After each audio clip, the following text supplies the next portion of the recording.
For snowboarding, you show up to our training facility at the halfpipe and all your competitors are there. And then you hang out with those people for the next 3 weeks at a training camp. And your competitors, I think, just naturally evolve into your friends.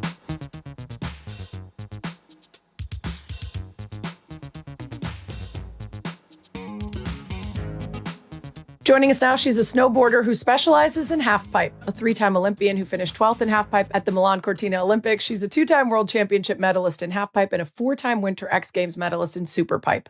In 2019, she landed the first double Crippler 900 in women's snowboarding competition. And last year, she and Chloe Kim became the first 2 women to land a double cork 1080 in competition, doing it on the same day. She bikes and skateboards. She knits hats for a little brand called Made by Maddie. And she even made one for her pup, Pippy. It's Maddie Mastro. Hi, Maddie.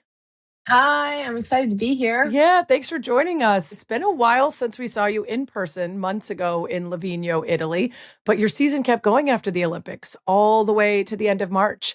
And you finished the season on a high note. You won the last stop in St. Moritz. And I want to know how it feels to enter an off season on a high note like that. Like, I get to head in as a winner. Yeah, our season continued after the Olympics, which I was super grateful for. We had a couple contests that kept me moving along through that. So we didn't have a down period, but then ending on a win is nice and also kind of like not nice in the same way, which sounds a little interesting. You like end on a high note, super motivated, super excited, and then you got to sit around for like 6 months. And you're like, I just won the last contest. Like, I want to keep this going and rolling. So it's nice to like have that high note, better than ending on a bad note and then having to like just replay it all in your head for 6 months. So it's the better way to end the two, but it's definitely leaves you wanting more, which is a great feeling to have. Yeah, I absolutely love the video of you celebrating on the podium with the other 2 medalists, just literally blasting each other with magnums of champagne, like not going light. You were soaked in champagne. And it's not the kind of like stiff, serious winner's circle we see in some other sports. And it always strikes me how pro snowboarding is professional sports. It's big business. There's lots of training and work and travel and all of that, but it also just feels so much more casual than other sports in a lot of ways. And I wonder if that's something that drew you to it when you first got started. Well, I think snowboarding as a whole is built on fun. I think that's where it started, how it started. And so the roots of snowboarding is really, really centered around fun. And I feel like that translates even to contest snowboarding. Of course, we are athletes, like you said. We do training and gym and nutrition, and all these things are super, super important to us, but it is around fun. So that has been the core of snowboarding for me. I think even when I was little, I think every day was fun, and it continues to be fun, which is one of the coolest aspects to snowboarding. It's not super serious. And it's a super easy space, in my opinion, to have that kind of fun and to find the community within that, even in competitive sports.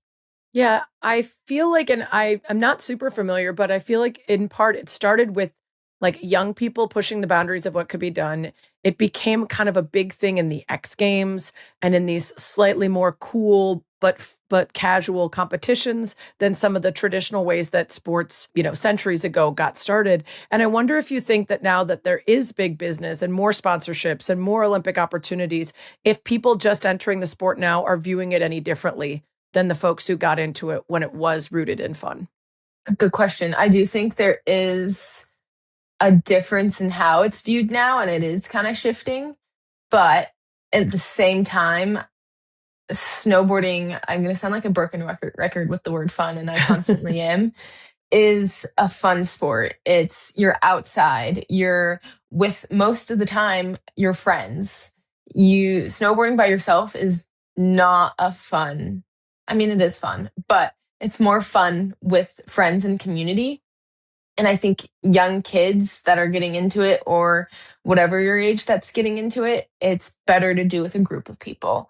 And it is shifting. I do think people are seeing that it is a way to make a living. It is a job. There are bigger corporations and sponsors involved.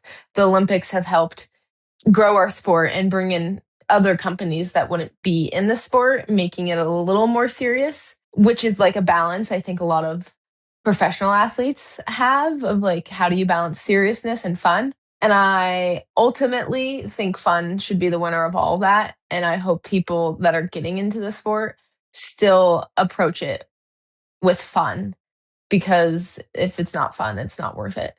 It's probably kind of on folks like you. And even though you're still just in your mid-20s, you're a little bit of a vet of this, having been to multiple Olympics. So when someone like you and someone like Chloe, anyone who's, high up in the game is experiencing joy in the highs and the lows, in the training, in the interactions with competitors, that will send a message to the younger folks. Like, this is how it's done. Like if those folks show up all serious, oh, we're not going to be friends, you're the enemy, I feel like they'll meet a lot of resistance in that, and they'll learn pretty quick, like, oh, that's not how we do things here. You and your like personal snowboard trainer backed by private equity or whatever my worst imaginings of what it could turn into show up, and the space kind of pushes back. For sure. And I think snowboarding, again, is like, we're very community based. And it's one of those only sports where if you're a track athlete, or I think this is the comparison I use a lot for like a track athlete, is like you show up to the track as an individual and your whole field's not there to watch you train. Like, it's just you on the track and maybe your coach and a couple of your teammates. For snowboarding, you show up to our training facility at the halfpipe and all your competitors are there. And then you hang out with those people for the next 3 weeks at a training camp. And so you're hanging out with your competitors, and your competitors, I think, just naturally evolve into your friends. And if you didn't do that, then you'd have no community. It would be hard to just show up to a facility for 3 weeks, train around these people, not interact with them, not build friendships and relationships. And it just like kind of creates this really cool community of being friends with your competitors, which is super unique to, I think, sports in general. Like, it's very rare for the top athletes all to train together. And that's in part because of facilities, right? There's only so many places around the world that have the very, very best facilities for things like halfpipe. Yeah, there's very few. And also they set up, like, for preseason, we all go to the same spot, because where are you going to find a training facility in the middle of November, October, that's high quality? And so we end up all going to the same places. There are times where, like, throughout the season, you branch out and you do your own thing and like train. Maybe having a private halfpipe is becoming more of a thing, but still 80% of the time you're training with your competitors. That's cool. Yeah. And it'd be a lot harder to train with your competitors if you hated all of them. For sure. I'm like writing a movie in my head about like a teenage girl who gets into snowboard, like after she hurts herself figure skating. And then she brings like all the figure skating vibes into snowboard and then can't fit in. And then of course, by the end, there's like an injury and she has to step up for somebody and it's her enemy, but it's her friend. And anyway, the movie's almost done in my head. I'll let you know if I'm casting it. Okay. So my producer, Alex, and I were at the Olympics noticing how many snowboard athletes actually compete with their cell phone in their pocket so they can listen to music while competing. Do you have to have an extra light phone? Because I feel like it would drag me down. Mine is a big old brick. Great question. For a long time, I was very resistant to getting rid of. I had like a 2013 iPhone mini, and I had a 20 phone. I had that up until last year, and it was from 2013. And I refused to get rid of it because I loved the size of it. But I made the switch to like the bigger phone because the mini was starting to crash on me. That makes sense. But honestly, once I've made the switch, it does not really matter. I don't feel the effects of it. That's good. I mean, you have big enough and enough pockets for it, but we also were remarking that some of the uniforms for snowboard don't seem to be the most effective or efficient. They just look cool. Like some of the hoods on the jackets, some of the bigger, bulkier pieces do not serve any purpose and in fact might sometimes negatively impact athletes. But we also thought like they're never going to change. Like snowboarders aren't going to wear like a tight suit, even if it might make it easier to twist and turn and do the tricks. So where's the balance there on wanting to be great and better and do tricks no one's ever done versus not looking cool enough while doing them? The one thing I think snowboarders are very set in their ways about is looking good and style and fashionable. And for me, I wear baggy clothes, about as baggy as they can get. And I'm not changing. I like my baggy clothes. I like to be able to like bend and move and not have anything tight on my body. So I would rather deal with a little bit of like the 1% negative effects of a baggy clothes than go for the tight suit. And I think as a whole, for the most part, the majority of us are very much It stuck in seems that. like it. We like to be, well, for me, it's being comfortable. And then I think a lot of people like the fashion aspect of snowboarding, this avenue to like express yourself not only through your style on the snowboard, but your clothes style on the snowboard. And I think we've made it far enough with like progressing and learning new tricks and doing all these crazy things while wearing these not very functional pieces of clothing that I don't think we're going to stop. I'm personally not going to. We talked about music. You revealed in a post a couple weeks ago, months ago, that the Lorde song No Better was your drop-in song all season. Why'd you choose that one? I don't know. Some just hit different than others in your headphones. For me, I kind of go based off vibes. And in the preseason, I have like a collection of songs or a playlist of songs that I start to listen to. And sometimes I'll like land a trick to one song and I'm like, okay, that's the one. Like that did it for me. I had a great day. I listened to this song at this moment and I loved it. And so and then it just gets set. It like connects emotionally for me. And so when I listen to that song again, I'm able to get back in that mind space Totally. a lot easier. So I try to find a song that puts me in a good mind headspace and then try to like repeat it at every contest over and over again. Um, and that's why I landed on the Lorde song. And No Better is obviously a pretty good message. No one's going to be better than me. No one's going to do tricks better. I can't do any better. So that's pretty good. We were at your halfpipe final at the Olympics. We noticed your particularly long prep before you drop in. Very contemplative, very intentional. Tell me about those moments just before competing. What were you thinking about? Yeah, so at the Olympics in particular, I was super nervous, especially after that first run didn't go well. And I was just trying to get myself in the right headspace and present and calm enough to perform. So I was just going over different narratives of or dialogues of calming myself, telling myself I can do it, trying to focus on certain parts and aspects of my run to get me in the right headspace to perform. Yeah, you mentioned dialogues. Did you work with like a sports psych on the pre-competition routine and mindset and what to tell yourself and how to talk to yourself before you go? Yeah, I did. I worked with a sports psych and we had a whole entire plan of how to handle it and what it looked like. And then there was also a sports psych up at the top of the half pipe that was helping me walk through the situation as it came at me. And when I did work with that sports psych, we then also sat down with my entire team of people that were going to be up there supporting me. So we're all on the same page of this is different avenues and dialogues to help me through whatever situation. Did you expect to be as nervous as you were? Is that kind of common? Or did you get to just before the finals and think, oh, okay. Yeah, I think I did expect that I was going to be nervous. In the Olympics in particular, especially with my previous history of performances, made me incredibly nervous. I'm a rather consistent performer, but the Olympic stage has been one I haven't been able to crack. And so I tried my absolute best to do as much prep and mentally to get myself prepared to be on that nervous stage and how to handle it. So I knew I was going to be nervous. I tried to go through every single different scenario in my head, and this was one scenario I did not imagine happening. But yeah, I definitely was expecting to be nervous for sure. Was the scenario didn't expect the crippler continuing to be problematic for you as that first trick? 100%. Yeah, I was not expecting that one to be the hiccup. For sure. That was not on my bingo card. That's kind of your go-to. And I remember we talked to you on the side of the slope after about starting each run with it. Like, well, it's going to work this time. It works. That's my trick. And how hard it is then to complete the run if you start out with that not going. Yeah, that's like my go-to trick of I have a lot of confidence in that trick.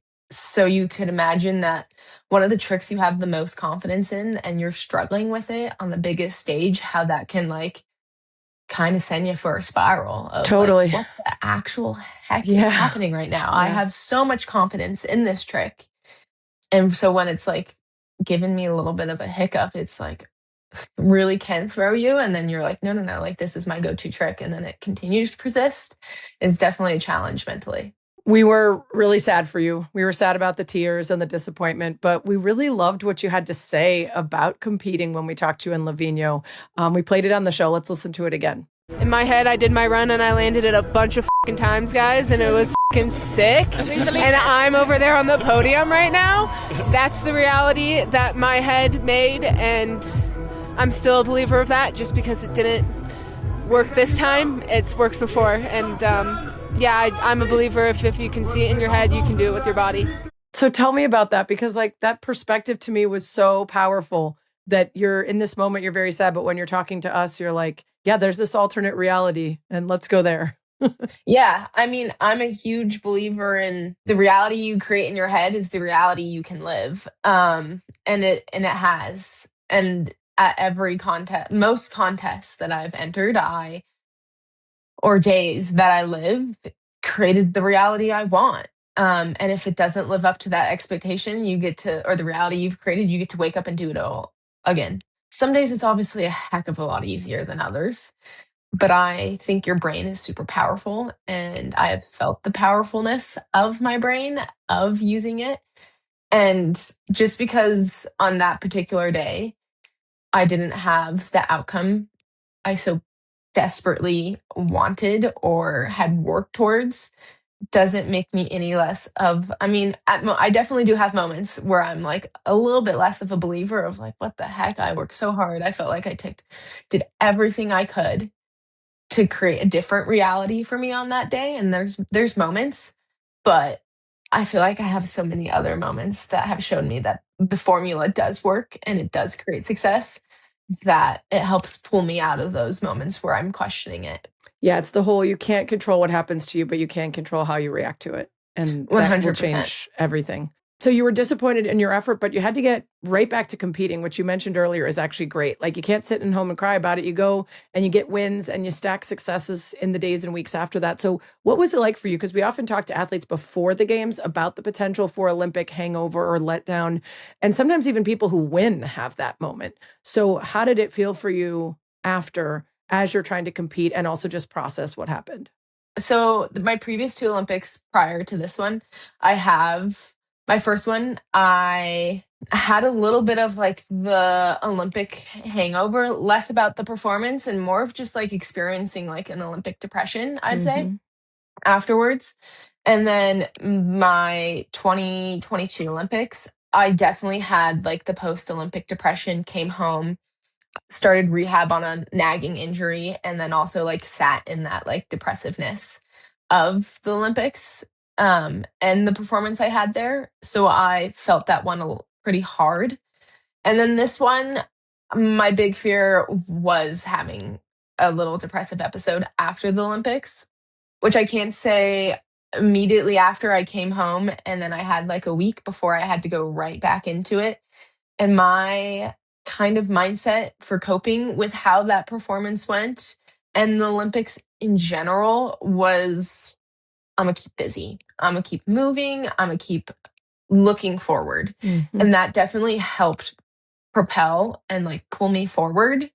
I think as like summer kind of gets around and there's creating new plans and looking into the future and all these different things start happening, it's a new task to handle. But having that immediate throw right back into performance and contest and having something else to look forward to immediately after the Olympics I was super grateful for it, because it definitely helped me keep moving and looking forward and creating a new plan and new goals to chase, which helped curb a lot of the Olympic depression or feelings and emotions that come with the Olympics and or my performance that I had. Yeah. And you got to get home to Pippy, which I'm sure helps.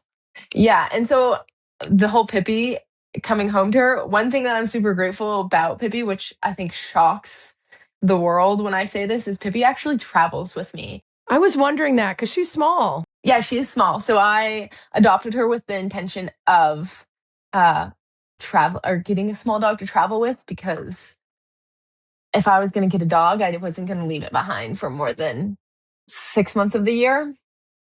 And so I had picked out and adopted Pippy with the intention of traveling with her. So Pippy came to the Olympics. She goes to all my contests for the most part, 90% of them. She travels everywhere, comes to all the training camps. She's always there. She's a good little being to have. My dogs are my therapy, so I imagine that was nice to have Pippy with you along the way. Fully. I think having a little dog or creature to come home to. Other than Ryan, your beau. Other than Ryan, my boyfriend. Your snowboarding boyfriend. He's my large often creature. There as well. Yes. Yeah. He's the large creature, and the one that a lot of times I'm very, very grateful for his support. And you'll see him oftentimes at the bottom of the half pipe with like Pippy shoved in his coat, watching and supporting. And so to have the two of them, but in particular, my puppy dog there for me is super incredible, and also just like kind of like a hidden weapon or advantage of mental health. Yeah, my secret trick of having Pippy, a dog, to help with the highs and the lows of life, and also just my sport. Absolutely. Helped me a ton during COVID and during all sorts of life stuff. When I just need it, it's like hardcore snuggle. A lot of the winter sports, like the Olympics, are a big deal, but the World Cup wins are just as big. Like, how do you see the various competitions in terms of prestige and pressure? Great question. It varies. I mean, for a long time, a World Cup win was very much on my radar of I want to have that on my resume, and I chased that for a long time, and I achieved that. Sometimes you put more pressure on yourself to get different podiums compared to others, but you try to make sure there's not one that's more than the other that causes like the performance pressure, anxiety, and to give it an even playing field. The Olympics is definitely high on that pressure totem pole for sure. It's our biggest stage. There's a lot of hype that goes into it, so much media, all these different things to create pressure. And I also think pressure is just kind of how you ride it. It doesn't have to be pressure. It can be motivation. It can be something that pulls you forward rather than holds you back. And it's just kind of how you interpret pressure for contest.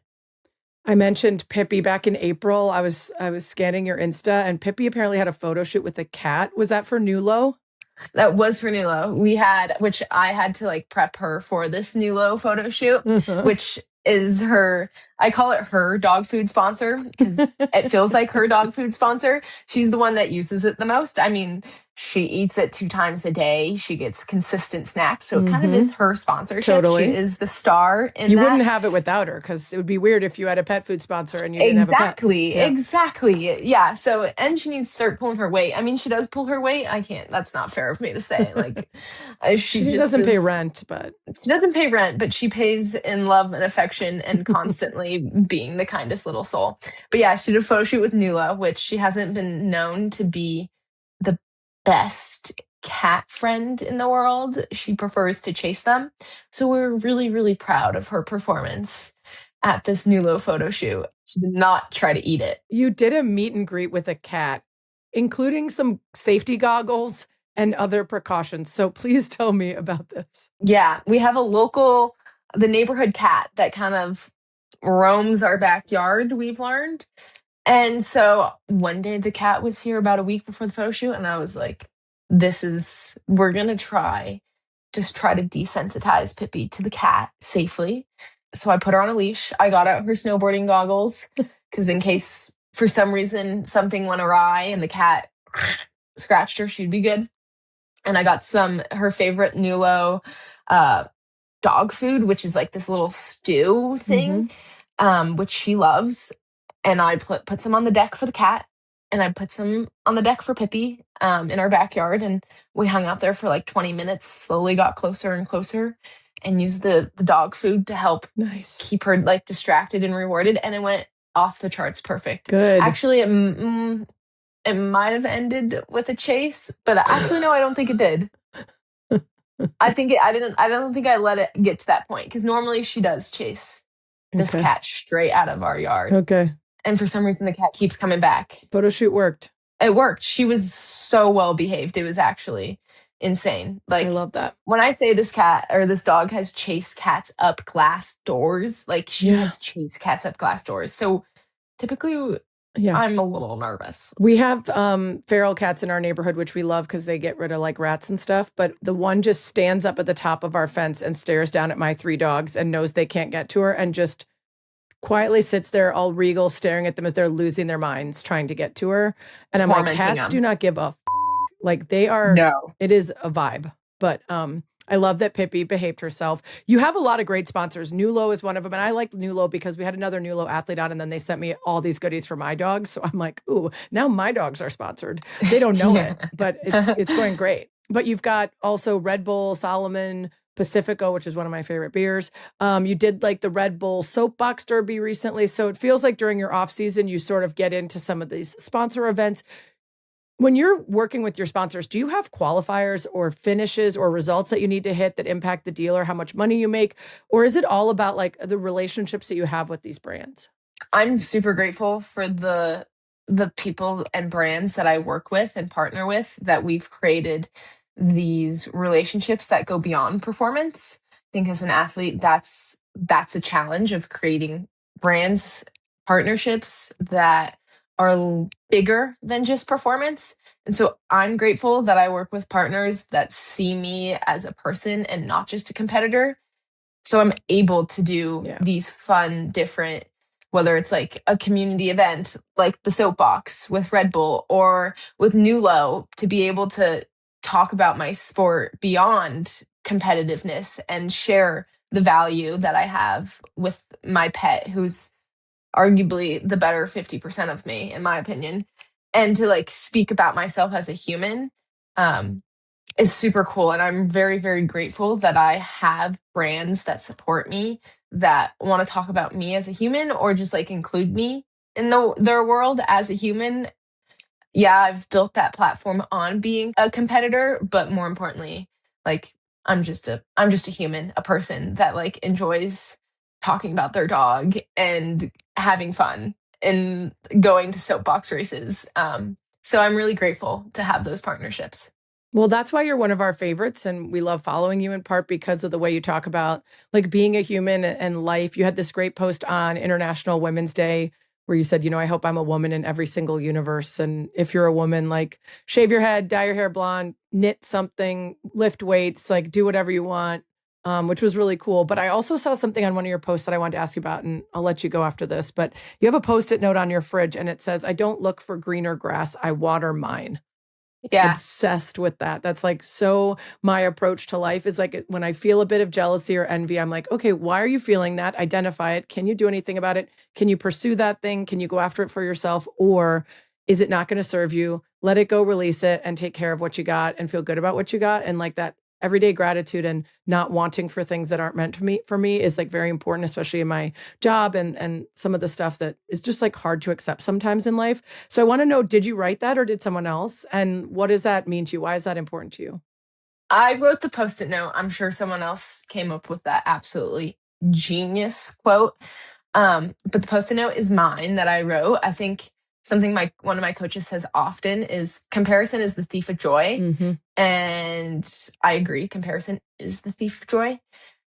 So for me, how I embody that quote of comparison is the thief of joy is I don't look for greener grass, I water mine. Because typically when I'm at home, it's one of those spaces where I can get caught up in the comparison, the scrolling of social media, seeing what my competitors are doing, thinking about all these different things. And you can feel a little stuck or stagnant in those spaces. And so reminding myself that like, okay, maybe they're doing that, but like, how can I focus on myself and how can I make my grass greener? And how can I like water my garden, water my flowers? How do I make what I'm doing in life the absolute best version, whether that's going and doing a workout? Maybe it's going and eating breakfast. Maybe it's going outside with my dog and taking her on a walk, going to the beach, doing the laundry, like cleaning my house. Like it's literally does not have to be that big. It's just like, how do I make what I'm doing as green and great as possible and redirect however I'm feeling in that moment? And typically it's not that great. So I have to figure out how to feel great. Yeah. Well, I mean, being grateful for the little things and never losing the idea of like the joy in the little things is the best way to go through life, because you will start to stack accomplishments and you will need other things to make you feel worthy or accomplished or successful once you've already done the thing that you were reaching for. Now what's next? But if the everyday stuff still makes you happy, then you don't have to always be wanting for more. You can be grateful and sitting in what you already have. 100%. Maddie, it was so great to talk to you. I'm sad that Pippy didn't make an appearance. I feel like that was contractually obligated as a result of the Nulo sponsorship that she has, but I guess we'll have something to look forward to next time. I'll speak to her about that and we'll do better next time. Great, thank you. I'll let her know. Yeah. Thank you so much for having me. This was a blast.